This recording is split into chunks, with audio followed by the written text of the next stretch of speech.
Okay, good day mga ka-brads. So, for today's video, so nakakodriyas karon sa ko yard, no?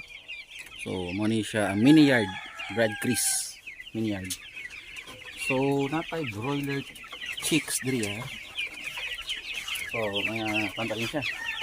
10 days old. No? 12 days old pala. 12 days old.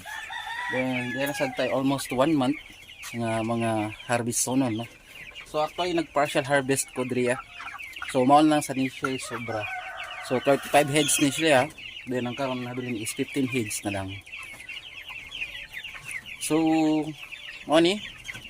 So sa akong tanaw kay kani ako ang iso karon medyo mahuot sila.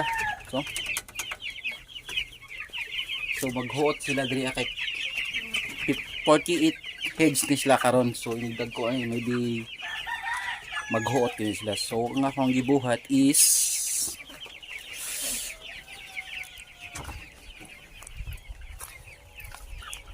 nagpantay ko diriya og ang free range. So swaya na to kung pwede ba siya at nato i-free range ang broiler chicken. Siguro I think mo siguro diri ang 20 heads. So dito mabili na to ang 30 heads tungaon na to, no.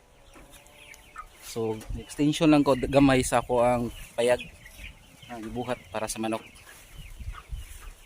So okay. So actually ako ra ang naginihinay og buhat trabaho ani ako ang Andrea mga tangkal. So mao sad ni ako ang area diri. So nasad ko yung mga tanom nga nagmay. So nagmay pa seedlings pa sila.